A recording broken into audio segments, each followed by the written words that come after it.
Why is Kill Bill the worst movie ever made in the history of the human race? Oh, all right, here we go. I don't know who cares. The quick answer is hyperbole clickbait title. The long answer, white man video essay. The Kill Bill movies are okay, though. 4 out of 10. Like, share, comment, subscribe, unsubscribe, resub. Anyone who's read the original screenplay for Kill Bill back in 2002 before the movie came out will probably understand what I mean when I say that Kill Bill is an inferior movie when compared to the movie it was supposed to be. The screenplay was packed with campy action and cheesy humor, borderline dad jokes, and way more violence. A legit relentless paced, rapid-fire machine gun ultra-violent freak show of a revenge epic. And then the movie came out and it sucked. Isn't it subjective? No. In 2002, or whenever the original early draft of the screenplay leaked, I read it out of curiosity and I loved it. I was pumped up. I was jacked. Perhaps even to the tits. I'm jacked! I'm jacked to the tits! I wanted to see this bizarre movie. Upon seeing the movie, all I could see was that almost all of my favorite stuff was cut out, and instead of it being replaced, what remained was merely stretched out to be longer.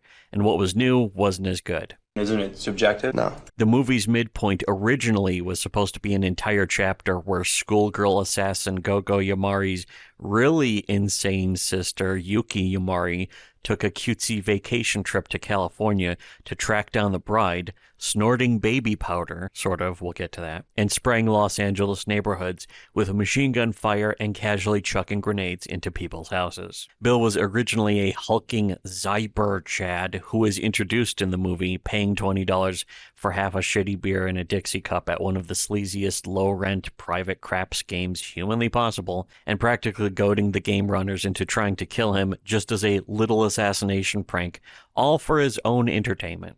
Bill's brother, Bud, was originally going to Doom Guy super shotgun blast the bride's entire ass with rock salt. Why were these scenes cut from the movie? The million-dollar question I didn't have the answer to. I don't even think this is Tarantino's worst movie. I think Death Proof is, but I didn't read a screenplay for Death Proof that was great beforehand. Clearly, expectations were the biggest factor for me, though expectations tend to be the biggest factor for many people. If someone's hyped to see a movie that's not good, they tend to dislike it even more. Many changes apparently were made after Harvey Weinstein told Quentin Tarantino that the movie should be 2 movies, and Quentin agreed with his good friend Harvey Weinstein. They were such good friends with each other. So you can blame Harvey Weinstein if you want. I mean, you could just blame him for anything at all, unrelated to any of this. Yeah, good job there, Quentin. Nice friend you got there.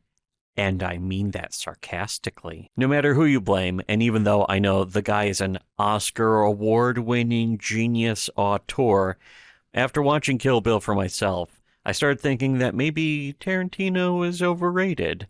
That's just my opinion, though. I could be wrong. What isn't my opinion is the superiority of the screenplay over the final movie. Isn't it subjective?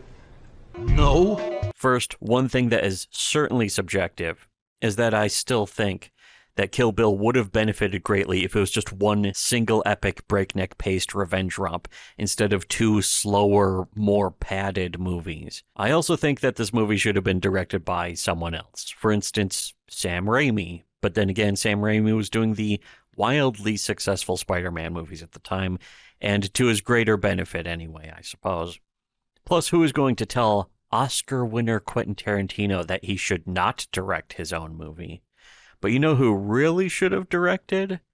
Sam Raimi. Oh, no, I said that already. How about Robert Rodriguez? He's a better action director than Tarantino. Isn't it subjective? No! Once Upon a Time in Mexico is, in large part, the movie that Kill Bill should have been.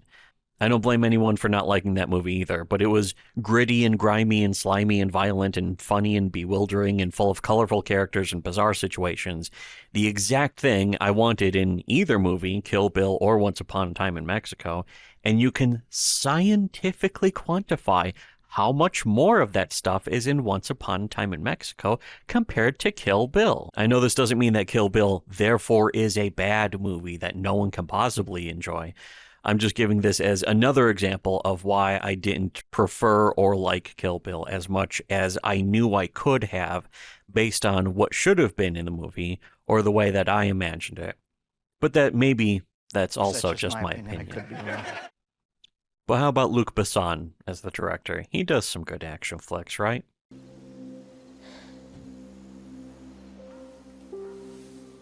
Maybe! Tarantino's approach seems to be more about the slow, gradual tension buildup. Just when you think nothing's going to happen, bloof, somebody's testicles gets liquefied by gunfire. That's one of Tarantino's greatest strengths, second only, of course, to his dialogue. And even with those changes to Kill Bill, the final movie is still about as much of the self-aware meta-inversion pop culture, Calvin and Hobbes style train derailment combined with car wreck, combined with plane crash, combined with gas leak explosion, that it was meant to be.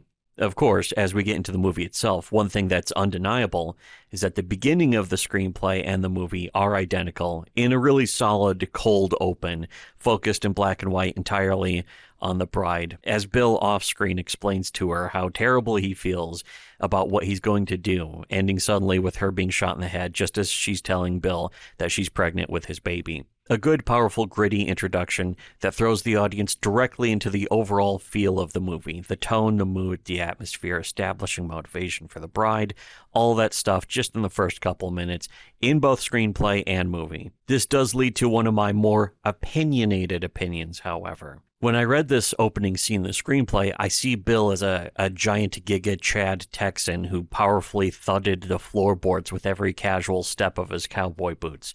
Ironically, something more like maybe Michael Madsen, who I think should have been cast as Bill. Obviously, David Carradine was cast as Bill, and I think that this was the first misstep, not because David Carradine is terrible or that he's bad in this movie even, but Carradine was only cast because Tarantino jizzes all over feet at the thought of anything from the 1970s, let's face it. Isn't it subjective? No! Right away in the beginning of the movie, the confident, gravelly drawl of the screenplay Bill was replaced with David Carradine's timid lisp that just doesn't sell this dangerous worldwide assassination squad leading drug manufacturing thrill killer. I know this sounds like an opinion or prejudice, but it's not. This is totally factual, and my source is me. And also Quentin Tarantino. That's my other source. And extra also because of the rest of the screenplay that sells a very singular image of Bill as almost omnipresent in everyone's lives, even when he's not on screen, but we'll get to some more of that later too. From the intro, we go right to the first fight between the bride and Vernita, a huge time skip and also one of those trademark Tarantino time rearrangements where it's the second woman that the bride kills, but it's the first one that we witness in the movie itself. To read excerpts of the screenplay, here is 11 Labs' AI recreation of Norm Macdonald's impersonation of Quentin Tarantino. An ornamental iron and tempered glass bookcase that has framed family photos, display toys, some African art, and a collection of painted commemorative plates depicting the Negro experience in the American military. We're breaking into the Black History Museum. Gonna steal all the Black history. You in? Okay, I'm in.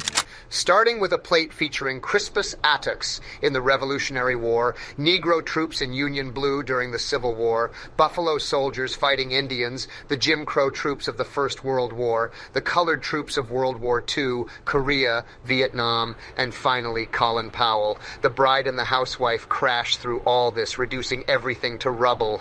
First of all, take that commemorative plates. Oh, you don't like that, do you? No. Owned. Blown the fuck out. I don't have a huge problem with this scene aside from the absence of the fantastic whip crack pacing of this fight that you naturally get from your eyes racing over the words as you're reading the screenplay, which naturally only gives general ideas of how they fight and a few moves that they try on each other, as opposed to the actual beat-for-beat action of the fight.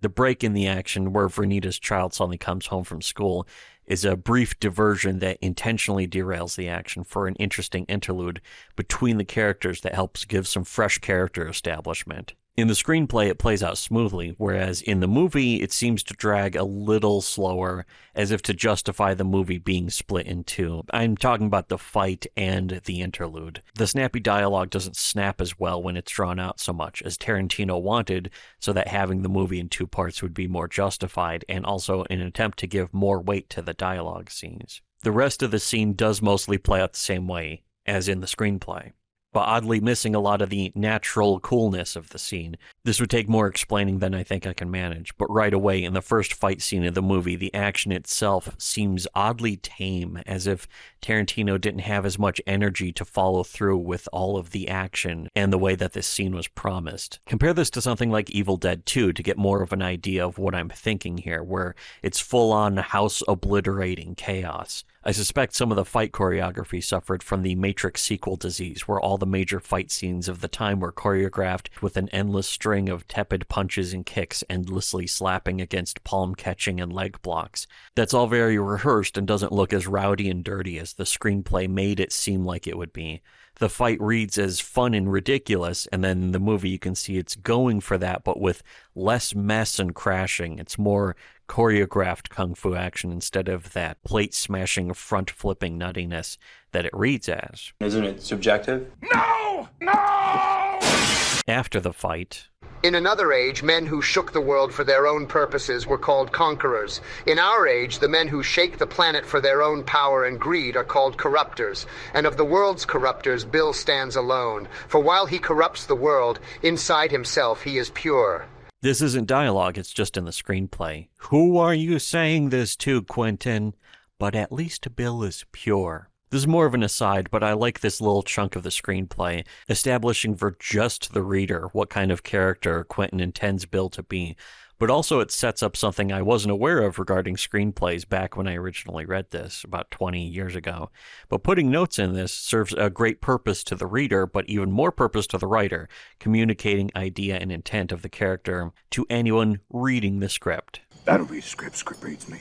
It reminds the writer of their goal. For someone writing a novel, maybe you come up with a story Bible, but when writing a screenplay, sometimes the screenplay itself usually is your Bible. Adding details like that is probably something that you can only get away with for Hollywood screenplays. If you're Quentin Tarantino, everyone's like, this is great. But if you try in a script for anything else, a lot of people react with, maybe you should write books instead, and they get all confused.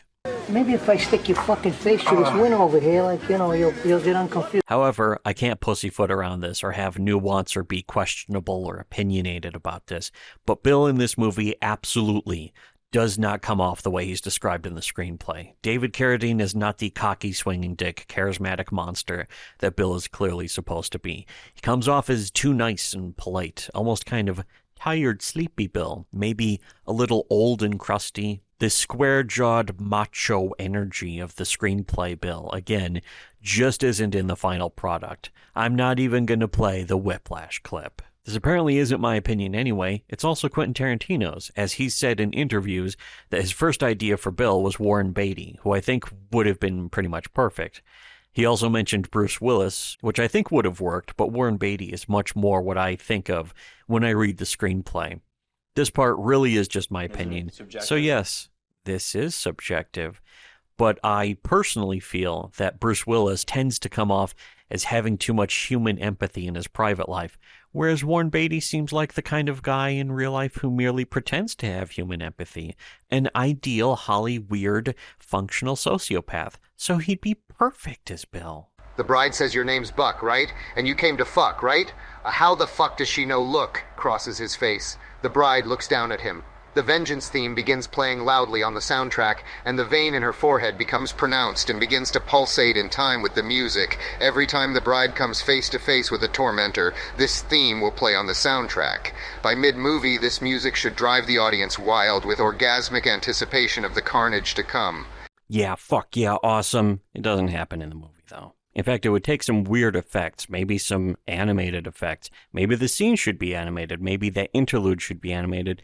Maybe the entire movie should have been animated. And when I talk about changes made from the screenplay to the movie, I'm not even referring to stuff like this that is sort of unfilmable. I'm not sure how he intended to make this interlude happen in the movie, but in the movie it's just close up on the eyes, music plays. This would have required some kind of bizarre effect, like, say, Jim Brown's toe swelling up in I'm Gonna Get You, Sucka, but that movie wasn't made in the 70s, so Quentin's not going to make any references to that. It was just based on 70s movies. Not good enough. Skipping to O-Ren's introduction. It's not described as being an anime in the screenplay, but it's one of the parts I think does benefit greatly from the movie version. With just one problem, of course, as I've been whining about this entire video so far, is the pacing. Here's how it is in the script. Her father, dressed in the uniform of a sergeant for the American Army, fighting 3 Yakuza gangsters. He kills one with his bare hands. The other 2 slice him to death with samurai swords. And her mother being raped by the same men. When they finish, they shoot her. I still like this scene in the movie, but if you just imagine that it kept that raw, quick grittiness of the screenplay playing out as fast as you could read it, all of it maybe being 15 seconds long. She sees her dad kill a guy, then he's cut down himself in 5 seconds, flash cut to mom thrown on the bed, flash cut to the bed squeaking while O-Ren is under it, flash cut to the gunshot that blows through the bed, then instantly cut to O-Ren plunging a sword into the fat guy responsible and blood spraying out. All that could play out in 15 seconds, maybe 30, maybe 1 full minute max, but I think short, quick cuts of this flashback would have made it punchier, more dramatic. It would also help to replace the melodramatic music here with something more mallcore butt rock, like that wonderful movie, The One, where at the end Jet Li fights the prison dimension to the strains of the Papa Roach song about teen suicide, or like in the American dubs for most of those Dragon Ball Z movies. Instead, they cut out her mom being raped and shot. I'm not sure why entirely, aside from the desire to go for the more dramatic stabbing and the bed slowly drenching in blood, which is at least not a downgrade. And to be honest, it's probably a bit more of an upgrade at the sacrifice of, as usual, the pacing. Which still doesn't necessarily mean the scene is worse, of course, because slower pacing doesn't make a movie worse any more than quicker pacing inherently means a movie has to be better. They also did change some of the tone of the young O-Ren. In the screenplay, she watches it all with cold, shocked detachment, but in the movie, she's practically crying audibly in a way that the killer should be able to hear, or barely, almost. One other detail about the screenplay I thought was funny. She swore revenge. Luckily for her, Boss Matsumoto was a pedophile. Shock cut O-Ren on top of Boss Matsumoto plunging a huge knife into his chest. A stream of red blood shoots up out of him like a geyser. Boss is naked. O-Ren wears a Japanese schoolgirl uniform. The bride, voice over. At 13, she got her revenge. In the movie, they lowered her age to 11, most likely after Harvey Weinstein explained to Quentin the difference between a pedophile and a hebephile. Harvey probably gave Quentin a big impassioned speech in private about how important it is to differentiate between the two things. Naturally, Harvey Weinstein would very much know all about hebephiles. I bet Sam Raimi probably would have ignored Harvey Weinstein's suggestions. You know what I'm saying? That's actually the camera right there. We dolly back. To give our heroine some privacy, we dissolve through the bathroom door till we're on the other side, filming a closed door with crying on the other side. When she's finished shedding tears is when she'll begin shedding blood. When the bathroom door opens, the woman that emerges has closed out all of her emotions, save from one, revenge. This certainly doesn't translate to the movie version. The bride never comes off as very cold and collected in most of the movie. She mostly comes off as a campy, maybe a bit too self-aware of a performance. Maybe it's the performance, maybe it's the direction, maybe it's the clash of the pacing against the tone. The why is part of my opinion, but the effect of the final version, it's not subjective. You can measure it with like beakers and science shit. That's what they call in the movie watching business quantifiable. That means you can ify the quantity of it. From reading the screenplay, they could have done the whole crazy 88 and O-Ren fight within the first 30 to 45 minutes of the movie. Imagine if Kill Bill moved along that fast, so quickly, and packed with action and character and violence and slashing, instead of dwelling on the stylish establishing shots and most likely pointless padding to justify splitting a single rampaging revenge epic into 2 slower, blander movies. And when I say blander, a perfect example is the Gogo Yubari fight. The bride brings the table leg, which has a couple of nasty-looking nails in it, hard against the Japanese girl's thigh. The nails cut through the plaid school uniform skirt into her flesh. The bride rips out the nails, taking some leg meat with them. Gogo tries to escape, dragging her fucked-up leg with her. The bride rises from the floor and begins, twirling Gogo's weapon above her head. Gogo, fast as she can, climbs up the stairs to the second floor. The bride stands at the bottom of the stairs, twirling the ball and chain over her head. Gogo frantically and in great pain climbs the stairs. She gets to the top. The bride lets loose with the ball and chain. It hits the female bodyguard, and one half of the Yubari sisters smack dab in the back of the head. Close up on Gogo. We see her face as she's delivered a death blow right behind it. We see behind her eyes and features her life and spirit shatter like a teapot. Like a discarded rag doll, Gogo Yubari tumbles down the staircase, landing in a pile at the bride's feet. Dead before the tumble began.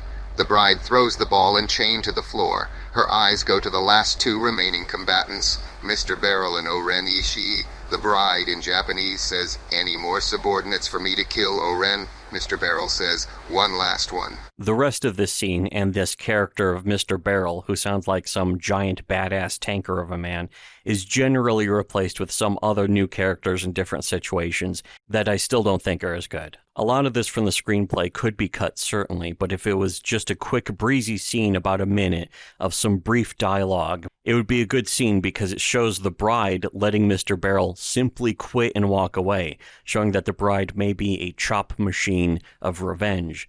But she's not utterly heartless, and she's always looking for the bad guys to find some way to make amends or have a change of heart or just walk away sometimes. Also, maybe it's just me and my imagination for how this would play out when I read the screenplay, but Uma, who isn't bad certainly, doesn't nail the cold-as-ice badass that the screenplay character's supposed to be. She plays it too much like a 50s melodramatic villain instead of a stoic, cold steel the hedgehog badass that I was hoping for.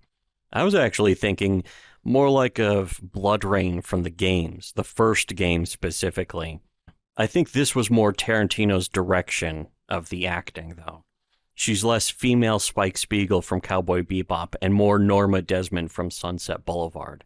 And I don't mean a more violent version of Norma Desmond, I just mean regular Norma Desmond, since don't forget Sunset Boulevard starts immediately with her having killed somebody, which is actually sooner than the bride kills anyone in Kill Bill. I think as far as Tarantino's direction, he was adding a bunch of extra scenes where she's sad all the time, like that Goblins webcomic, where they're sad, which pretty much erases the potential for the bride to be a no-nonsense icy badass the way she comes off in the screenplay.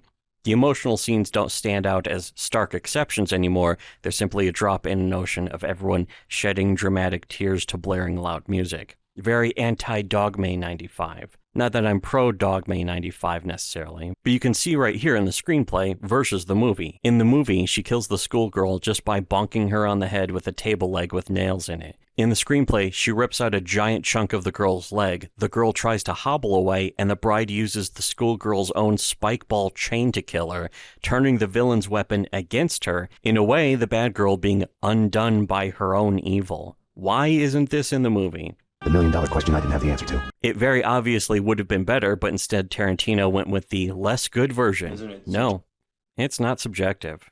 Let's face it, Tarantino's a great writer for dialogue. The Sicilian scene from True Romance, for example. He wrote dialogue scenes for Crimson Tide just because he was asked. And for money, of course. Yeah, why not? But as an action director, he's mid at best. Following Gogo's death, the bride speaks with O-Ren's lawyer and confidant, Sophie, regarding how Gogo's sister will react. Some of this you'll probably find pretty familiar. The bride, in Japanese, says, "Okay, first things first. Where was the other Yubari sister? Yuki?" Sophie, in Japanese, says, "Yuki's sick. She went home early." The bride, in Japanese, says, "Do tell, what's wrong with her?" Sophie, in Japanese, says, "She has a cold." The bride, in Japanese, says, "Oh, poor baby. What do you think she'll do when she finds out what happened?" Sophie says she'll drink excessively. Back to Yuki. Big bottle of sake in her mouth, pointed bottom up. Back to Sophie. Sophie says she'll start trouble. Back to Yuki, sitting at a bar in drunken stupor. An older Japanese man in a business suit sits next to her at the bar. He puts the make on her. "Business suit," in Japanese, says, "Do you like Ferraris?" Yuki, staring out into space, says with a drunken voice, "Ferrari, Italian trash." Tarantino erased Yuki and combined her with Gogo, including giving this scene to Gogo and before the Gogo fight, and of course entirely replacing Yuki's existence and her even more crazy ramped up fight that was to follow. Yuki, in Japanese, says, "Or is it I who has penetrated you?" And with her last line, does the final disemboweling slice that sends his insides spilling out onto the barroom floor. Back to Sophie. Sophie, in Japanese, says, "When she stops shedding tears, she'll start shedding blood." Quentin liked that line so much from a description earlier in his script that he decided to make it dialogue, and then removed it when the character and all of these scenes got removed. Good job, Harvey Weinstein's friend. Yuki blows a pink bubblegum bubble. It pops and she says in English, "California, here I come." Now, who would want to see that? Combining this character into her sister and then having her killed with a table leg instead of her own weapon is clearly a better choice because,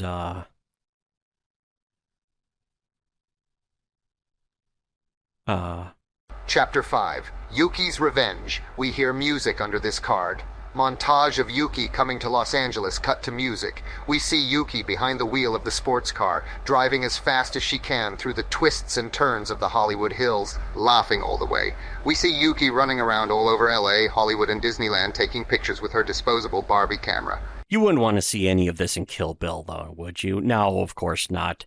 Better cut it out and still somehow make the movie even longer. Split screen continued. Yuki's side. Yuki loading an Israel compact submachine gun that lays on her plaid skirt lap. The bride's side. The bride on the phone, booking her flight out of LA to Texas as she packs her crap inside her motel room. Close up, Yuki watches, weapon locked, loaded, and ready. She makes a line of baby blue powder on the dashboard, then snorts it up her nose. When I was rereading the screenplay, for 1 second I thought it said baby powder, but then I was like, oh, baby blue powder.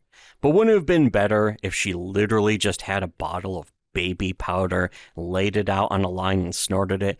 Because she's that crazy. Man, I could make a better movie than Kill Bill.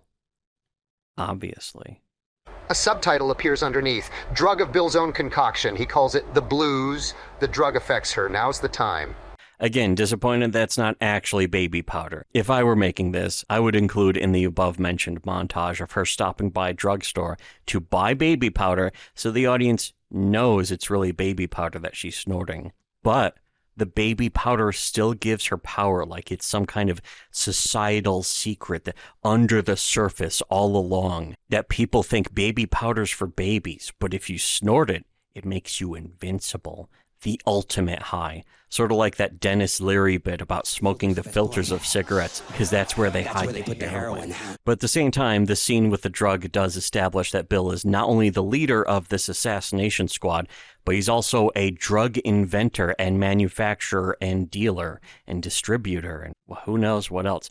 He could be a used car salesman, which also helps him establish his omniscience among everyone in the story. Everything revolves around him, whether he's seen or not. Everyone's doing something because of him. Every action, almost down to every object in this movie, ripples down from Bill's existence. Oh wait, never mind, this was erased from the movie anyways. The bride, in Japanese, says, "Don't make me kill you." Yuki, in English, says, "Okay." Yuki removes the Israel submachine gun from behind her back and fires a loud, intense volume of firepower at the bride. The bride dives out of her way, just as her yellow pussy wagon is demolished by the ammo. Would anyone have liked to see this in the movie? Nah. Clearly Tarantino knew what he was doing, so never mind. Hey, what's happening? What's up? No one else wanted to see the pussy wagon shredded by 50 caliber BMG that was somehow fired out of 9mm Uzi? Nope, I guess not. Tarantino's changes are clearly better. The bride, with her samurai sword in her hand and her backpack full of money, takes off running across a couple of front lawns. Yuki chases her with machine gun fire. Why would anyone want to see this? I'd rather watch scenes of people sitting around talking about 70s pop culture instead. The bride runs into the house she's in front of. She runs through the living room to the kitchen and the back door, but the kitchen's where the family that lives here is hiding, and they block the door. Yuki's sports car pulls up in front of the house. She stands up in the convertible, takes out a grenade, pulls the pin and says in Japanese, "Time for the rabbit to come out of her hole." She lobs the grenade up on the porch, then throws herself face down on the lawn. The porch in the front of the house explodes into splinters. Leon, who cares? Let's just cut this out of the movie. Thanks, Tarantino. Thanks, Harvey Weinstein. What's the difference between them? Hey, I got a good, quick, funny joke for you. What's the difference between Quentin Tarantino and Harvey Weinstein? Nothing. One of them's a producer, and whatever. One of them's a disgusting pervert, and the other, insert their name. One of them did something wrong, and the other's Harvey Weinstein. We're maybe halfway through this now, and I think the case is closed about the many differences. The movie is similar in the surface details, but the end result is just objectively worse because Quentin Tarantino's not really that good of a director. He's definitely a good writer. Just look at this crazy shit that's in the screenplay. He's definitely an overrated hack as a director. Look at the crazy shit that was in the screenplay that's not in the movie. The screenplay ending to the Bride Yuki fight is hilarious. Want to know how it ends? Nah, fuck it. Tarantino clearly didn't want to put it in the movie, so who cares? So never mind. Hey, what's happening? What's up? Got a troll in my cup. Seriously, I'm not going to tell you how the Yuki fight ends in the screenplay. It's great and crazy and wild and funny and brutal and violent and bizarre. But Quentin Tarantino didn't think it should be in the movie. So go find it for yourself. It's actually really easy to find the screenplay for this. I do recommend reading, if you're curious about Kill Bill, the screenplay at all from this, go ahead and turn off this video, leave a thumbs down, and unsubscribe on your way out. And go read the screenplay for yourself. It's all over the place. Go to Kill Bill screenplay in Google. You'll find like 500 results, usually with their own watermarks from whatever site's hosting it, which is a little sleazy. I personally don't approve of that kind of behavior. They're doing my main man, Quentin Tarantino, wrong. He's the greatest director. He's an Oscar-winning director. The Oscars mean something to a lot of people. The Oscars are important. They're not just some dumb award that a bunch of stupid, idiot, loser, Holly queerdos decide to give themselves. The next scene, which was also cut from the movie, does give a hint at the kind of stuff that was in the screenplay.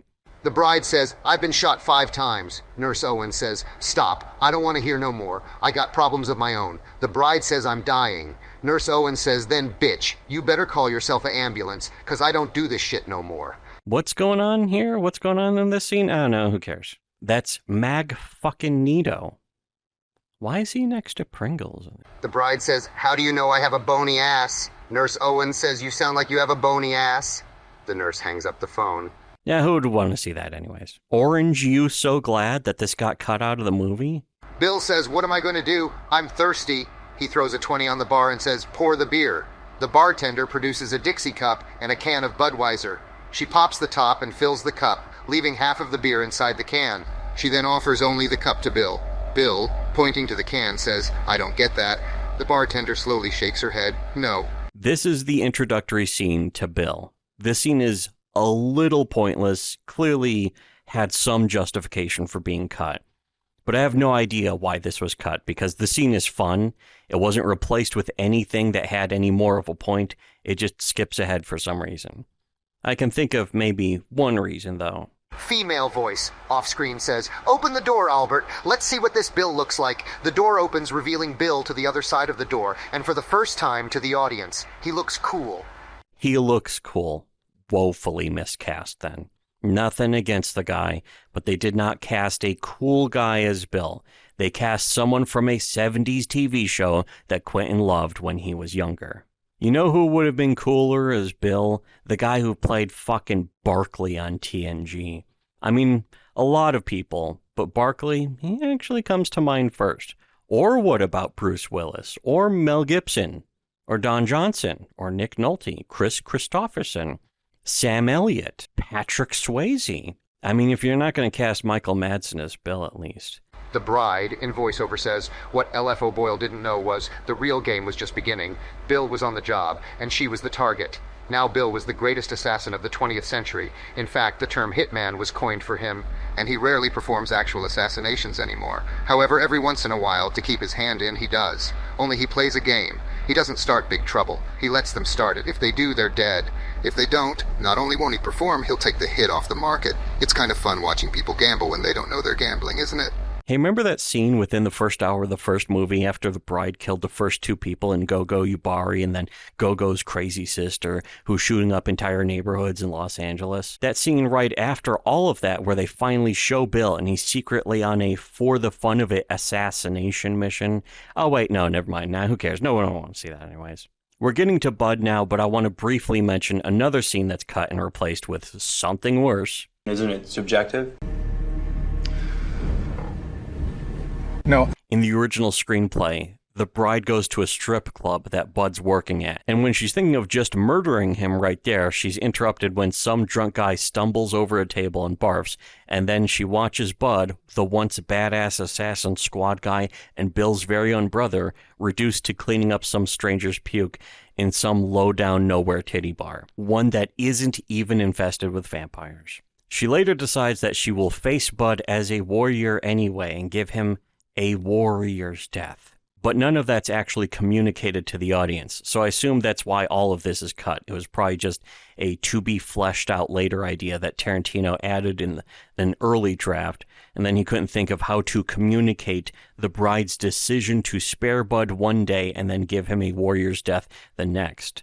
Specifically communicate it to the audience without just putting text on the screen or having her say out loud, "No, I will not kill him today. He is being very pathetic." And then the next day she says, "No, I changed my mind. I will give him a warrior's death." The problem is that Tarantino replaced it with a boring scene of Bud being chewed out by his boss at the club instead. And that goes on way too long, as in longer than 60 seconds. Someone get this hacking editor. Not me, but Tarantino. I'm making video essay on YouTube, so the rules don't apply to me.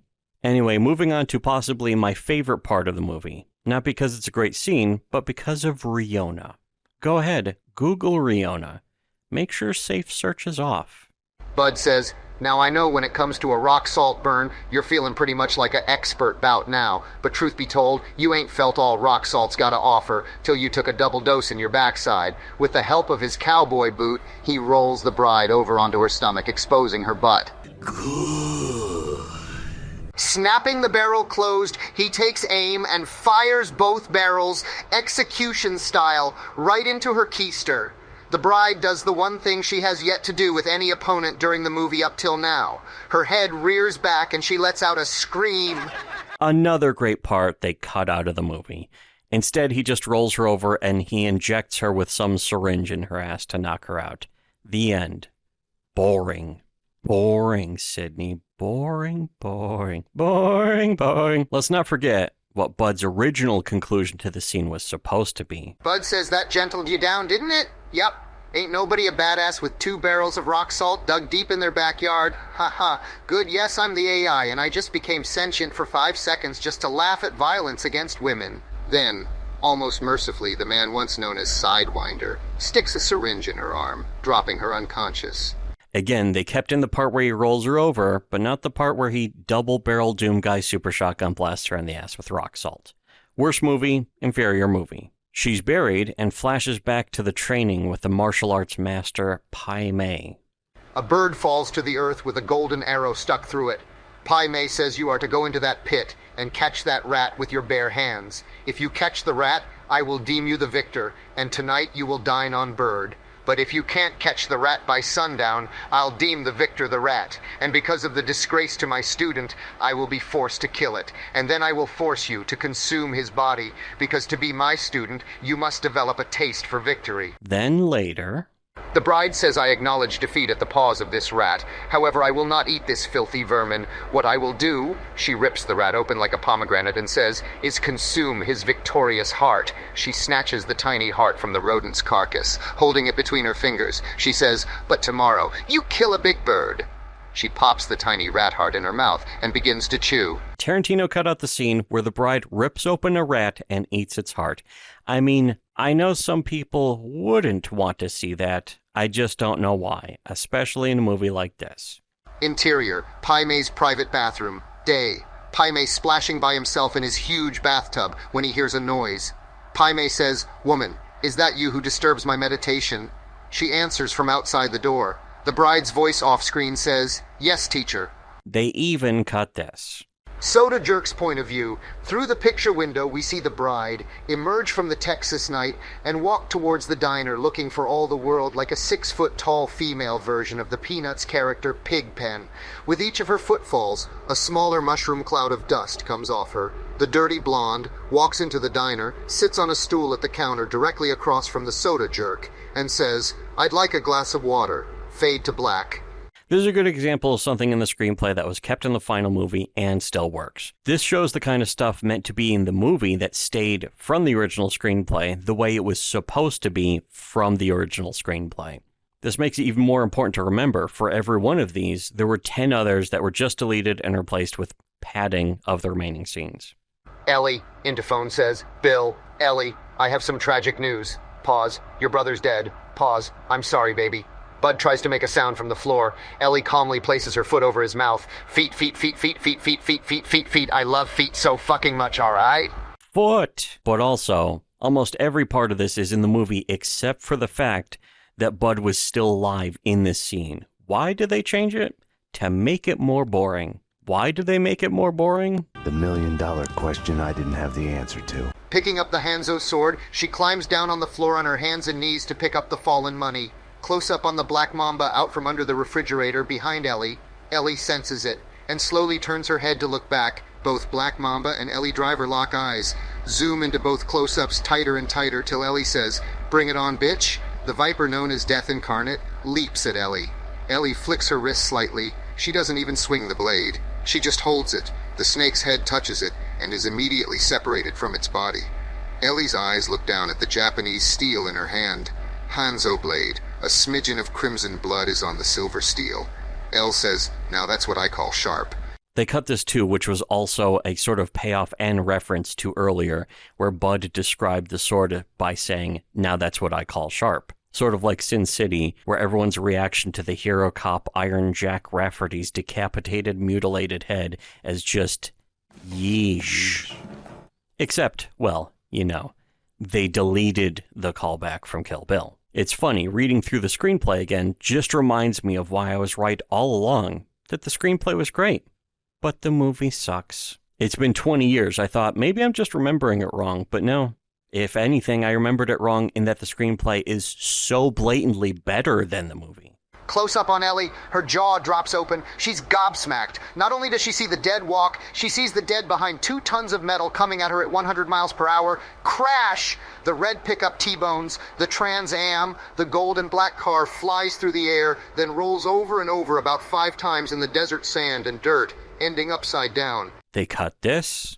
She closes the sheath. This will do. She sees a pair of cowboy boots. Picks one up and places the sole of the boot against the sole of her delicious, sexy-ass motherfucking foot. Her hot-ass fucking feet! And this man's boot are around the same size. She slips her dirty feet in them as I blow spray cheese all over the theater glass of my framed poster of Scream Blackula Scream. She's good to go.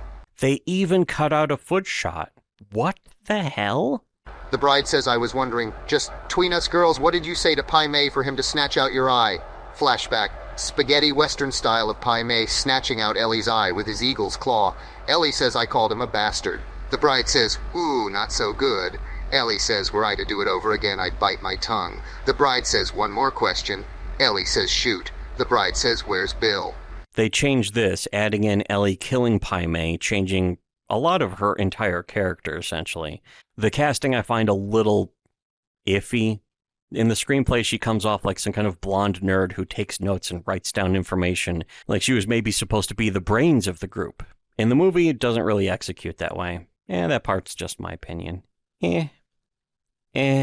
They attack, extreme close-up, blades meet. However, this time we don't know who's on the left or the right. One blade maneuvers around the other. Extreme close-up of tip of blade, slicing open skin, about 1/4 of an inch. It looks like a scalpel cut, no blood, just skin separating. We don't know who's cut. Ellie. Blood begins to projectile, spray out of a slice in Ellie's neck only 1/4 of an inch long.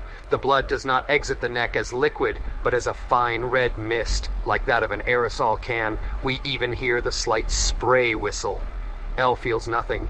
She turns her eyes towards the sound of the spray and sees the blood escaping her like air from a balloon.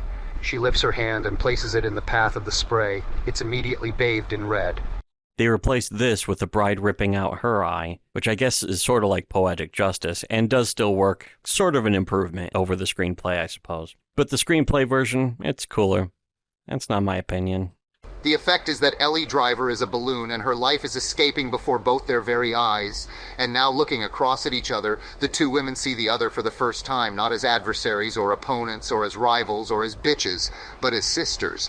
Elle no longer has enough life in her to stand up. She falls to her knees in front of the bride. Then as she dies, she leans the side of her head against the bride's standing body.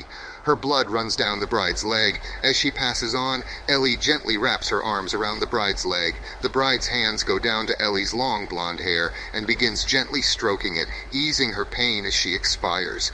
Only in death do they find the sisterhood that could have been theirs. Also completely changes the tone of her death. The next scene is her tracking down Bill and a very bizarre and interesting reintroduction between the two characters. The bride throws herself across the passenger seat as the driver's side window explodes over her head. The two cars pass each other. The bride straightens herself in the driver's seat. She looks in the rear view as Bill and her daughter drive away. Grabbing the cell phone, she screams in it. The bride yells, "You fucking Maricone!" Or rather, "Chew fucking Maricon!" Bill on his cell, eyes on rear view. Bill says, "Now you just wait 1 second there, little missy. Unless I'm confused, we are trying to kill each other, aren't we? Now, I wasn't planning on taking a shot at you in front of the squirt, but she is asleep. And if you're going to forget everything I ever taught you and gawk like you ain't got good sense, I'm going to take a shot, am I not?" The scene is weirder than I remember because their first reunion and talk is over cell phones as her car follows his. I really like this. It's a strange environment for the initial reunion of the protagonist and antagonist. Most of the dialogue is even the same except for a few crucial details that, as always, are dumped in the movie. Bill explains showing their daughter pictures of the bride. Bill says, "The one I took of you in Paris, sitting on the steps with the baguette in your hand. Since she was 1.5 years old, she's slept with that picture of you next to her bed." The exact photo dissolves over the bride's face, then dissolves away. The bride says, "You know, prettier photos of me do exist." Bill says, "And she's seen them, but the one she wants looking after her while she sleeps is the one of you holding bread." Over her close-up, we dissolve to a close-up of Hanzo talking to her earlier on the phone. Hanzo, in Japanese, says, "Half of Bill's strength lies in his talent for the unexpected. If you intend to vanquish this man and claim your daughter, you must not only expect the unexpected, you must do the unexpected." We see the same shots as before of the bride driving up to Bill's villa, through his iron gates, and parking by his front door. We see two black-suited male satellites approach her. Now comes the new stuff. She climbs out of her vehicle, goes to the back, opens the boot, and removes her Mossberg pump-action shotgun. The two satellites freeze. She slides the pump once and fires. One is blown apart by the blast. Another thing they made more boring for the movie. Instead of her coming into Bill's house, shotgun blasting the guards, she just walks in and there's no action for the entire rest of the movie. There's just a speech about Superman and then a final fight where a Hanzo sword that would cut God now is stopped by an ordinary wooden chair. And blasts the front door, kicking it open and stepping inside. Interior, Bill's villa. Night, another black-suited satellite hurries down the stairs, reaching for his weapon. She fires the shotgun into his kneecap. He tumbles down the stairs, landing at her feet. She points the shotgun straight down at his face. The bride says, "Hello, Manny." She fires, then moves further into the house. Manny was Scarface's friend, by the way. The bride says, "Who would have ever thought you'd be such a good father?" Bill says, "Well, not you, that's for damn sure." She gives him another look. The bride says, "Must we have to endure your little zingers?" Bill says, "No, we mustn't. But if you're going to say sentences like that in the future, I will resist the temptation." The bride says, "Baby, you don't have a future." Why did they change this? They didn't even change it completely, but they changed it just enough so that wasn't as good. Most of the flashback to the bride finding out she's pregnant is the same, except for what might be the best detail. Karen says, "Okay, say I were to believe you, what then?" The bride says, "Just go home. I'll do the same." Karen does. She starts backing out of the room. Before she leaves, she says, "You fucked with the Wong sisters." I don't know why they cut out the dad joke punchline of this scene, but they left the scene and cut out the punchline. The bride says, "You and I have unfinished business." Bill says, "Baby, you ain't kidding." They both laugh. Bill says, "You know how proud I am of you, don't you?" The bride says, "Yes." Bill says, "You know I was rooting for you, don't you?" They also cut out their laughter together here, and then this weird moment that they have. Their final combat moves actually begin already by this point, and I understand that maybe Tarantino wanted to revise and improve this, but he didn't tighten the scene up in any way, especially in ways that you'll see next. Bill says I already have. When I told you the story of when I thought you were dead, didn't you get how badly I felt? What? Fuckhead? Badly's an adverb. Who taught you grammar? Get out. The bride says you call that an explanation. Bill says, well, if that's too cryptic, let's get literal. There are consequences to breaking the heart of a murdering bastard. You experienced some of them. That's his explanation. She hears it. They both understand one another. They cut this. Bill says you also know you're going to have to defeat me. I can't just give it to you even though I want to. The bride says it won't be necessary for you to give me anything. I've surpassed you. I'll take it. Bill says, well, as they say in Missouri, show me. Exterior, the beach, morning. They cut all of this, including the fight taking place on the beach, and replaced all of this with that stuff about Superman, which, to be honest, they still could have kept when they made this to 2 movies, or they could have still had the Superman speech in just as the capper to a single movie version of Kill Bill. I think Quentin made the Superman speech not for a specific movie, but just as a thought. He was like, here, I wrote down this speech for Superman. Maybe I'll have a bad guy say it in some other movie I'll write in the future. And then he put it in Kill Bill. He falls to the beach, dead. The bride walks over to his body. She unsheathes her Hanzo sword. Blood lies in a pool by Bill's mouth. She dips the tip of the blade in the blood, leaving the tiniest of crimson smudges. She then removes the Bill handkerchief and wipes Bill's blood from off the blade onto the white cloth. She lets the Bill handkerchief drop onto his body. The Jingi sword Hattori Hanzo created just for her for this purpose has come to the end of its journey. Beatrix, in a moment of enormous generosity, allows herself one final tear shed for her corruptor, her enemy, the father of her child, her man.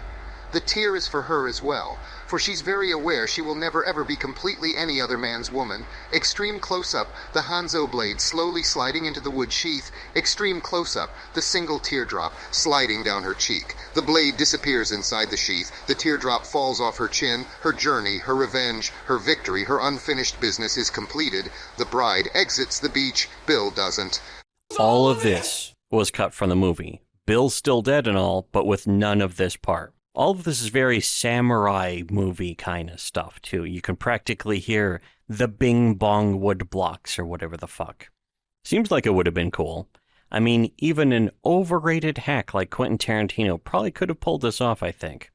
But nah, just delete it instead, I guess. It would have been a kind of Planet of the Apes ending, a quiet, dramatic moment on the beach, just hearing the wind and the waves. But no, let's just replace it with some guy's backyard, I guess. Maybe it was Weinstein's backyard.